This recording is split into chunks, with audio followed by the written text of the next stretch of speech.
was first told about this TV show when season 1 originally finished airing, and a fellow film enthusiast of me recommended it to me. And I think, like most people, I was reluctant at first. I've had a few brandings, so to speak, from TV shows in the past where they start out strong and they finish really, really badly. So I was kind of hesitant and defensive to start on the show, but out of respect to the person that recommended it, I did start watching it. And within the first episode, it had me interested. Yeah, really did. The animation style was beautiful. The atmosphere, the attitude, it definitely had something. But it wasn't until episode 3 where it had me hooked. When I first saw that episode, I was like, wow, this is a game changer, and this is something special. That climatic ending was so beautifully and melancholy at the same time. To have such a cliffhanger like that came out of nowhere for me. It's always daring to have characters that you've built up in such a short amount of time, to have them in one way or another removed from the show. It definitely hits hard. It's very emotional, and in the end, it's daring. And for Arcane, it definitely worked. It's set the stage for everything else was to come. And the mirrored narrative that it showcases, because this is really the episode where Hextech, the magic, is born. We get this conflicting narrative. We have Vi on the one side in pursuit of saving her father figure, Vanda, from the clutches of Silco. And on the other side of it, we have Jace's narrative of trying to save his invention, of, in a sense, saving himself. So what you have here is these two narratives that tell on two sides of a coin. On one side, it is showcasing the beauty about what this Hextech can bring. And then on the other side, it's showing you the horrors of what this Hextech can bring. And it comes down to a single choice, really, that destroys everything.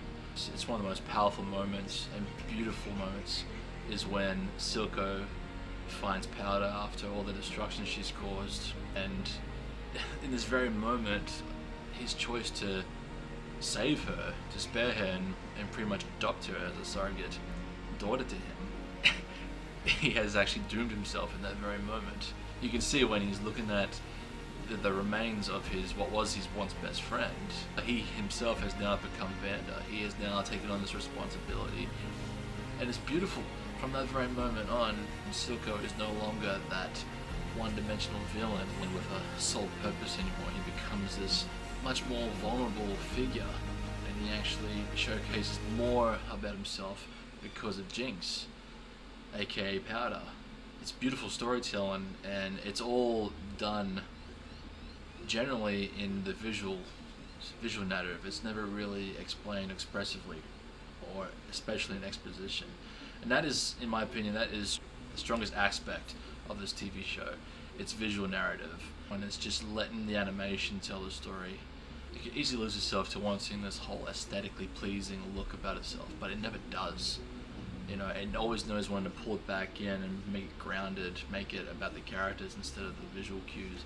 There's no better example than, I believe it's episode 6, where we get to see a little bit of Victor's childhood, living in the slums of the Undercity, and we get this beautiful moment where he's chasing this little toy boat that he created himself down the stream, and because of his crippled leg, he can't keep up with it, so the boat outruns him.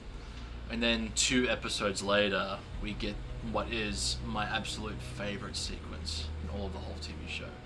After experimenting on himself, Victor is testing what this material has done to his leg, and we get this beautiful moment of him just starting to run, and he gets faster and faster and more confident, and then at one point he just says screw it and legs it. And in the background is this transport boat, and what's happening? He's gaining on it, and then he starts outrunning it, and it's just a few seconds of narrative that tells so much complexity. It's just so beautiful without a single word being told. We get this amazing visual arc of Victor's transformation. That all said, The season only works with a great ending, and the season finale cliffhanger will definitely go down as one of the greats.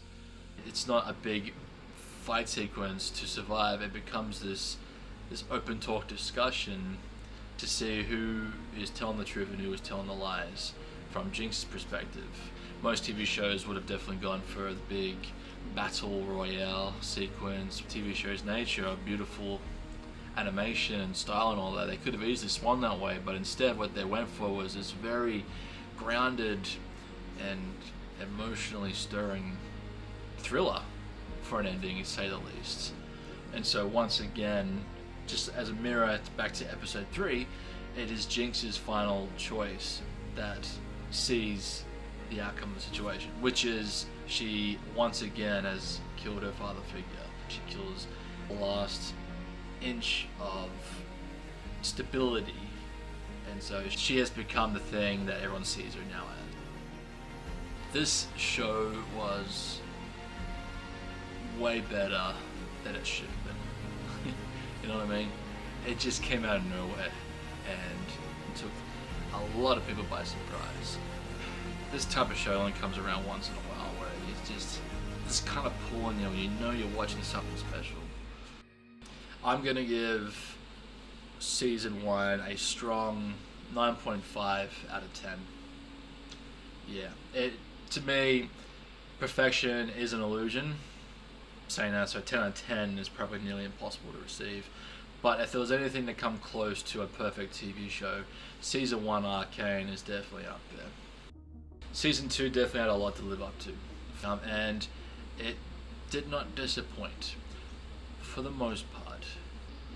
We are thrown immediately into the aftermath of Jinx's terrorist attack and the many losses and the surprisingly not so many losses. Jinx has made herself a martyr to the Undercity, whilst at the same painted a big target on her back. And so they are using Jinx's individual attack as an excuse to go to war. It's not so much by their own self-choice, but of course they are politically manipulated by definitely a fierce figure, which is Ambassador Maridata. I didn't talk about her in the first season. Season 2, she definitely became a fan favorite for a lot of people come season 2. They turned her gear up, they turned her character, basically a political warmonger, and we finally get a better understanding of her motivations and the reason why she's in Piltover to begin with. I do find fault with the pacing in season 2. It's not to say that the show was lacking of anything. If anything, it just needed more. Episode 1, it starts in 6th gear and it just doesn't seem to stop. The amount of time jumps between certain character moments and certain political events and whatnot just seems to be so fast paced that the audience never really seems to get a breather to kind of take in all this new information, these new plot threads, even these new characters, that we never really get a chance to have a moment with them. Saying all that, I do feel season 2 really could have benefited from pulling back a little to allow a 3rd season to occur, because I strongly feel what we got in season 2, there is definitely enough material and enough plot threads and subplots to have a strong season 3 and still not feel like anything has been stretched or overdone. There's a lot of characters from the first season that don't even interact in the 2nd season, and if they do, it's just a simple glance or look or not even an acknowledgement. What made the first season so great was we had multiple plot lines, but they were all centered around one key thing, one key item, which was the invention of Hextech, and how everyone is politically motivated into manipulating that said, the power struggle involved. In season 2, we get a much larger cast with even more multiple subplots and individual narratives, and some of them don't even correlate with one another. So instead of everything feeling like a spiral of season 1 coming to the center, what we get here is just sporadic. And I do feel it does suffer a little bit from having these individual stories connect with others. It felt like there's a lot of deleted content for this season that has not been released, and that maybe, wishful thinking, in a year's time we might get a re-release of Arcane with all the extended content. That would be amazing. Again, wishful thinking, I doubt it'll happen. One other possible thing, season 2 can, for the most part, come off as predictable. Where it begins to where you see it going. You could probably say we've seen this kind of thing before, but what makes season 2 feel fresh and original about it is its style and how the animators approach every single moment. I mean, you can pause any moment in Arcane and it would look like a portrait. It would look like it was meant to be, a desktop background, just like that one. And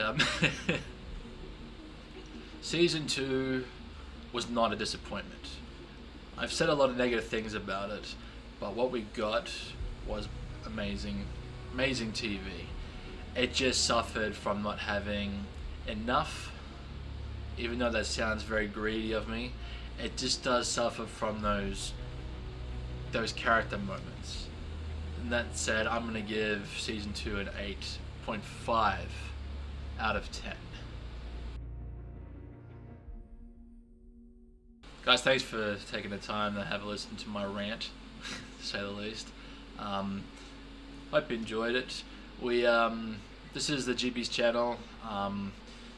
We're still a fairly young channel, and hoping in months to years to come we start getting some more fan base that take our reviews and our opinions either seriously or find it humorous. The three of us usual GBs have our own little things to offer to the channel, and I hope in times to come and videos to come that you guys enjoy our content in whichever way you take it, and I hope you guys look forward to the next content that we provide here, which is usually on a weekly basis.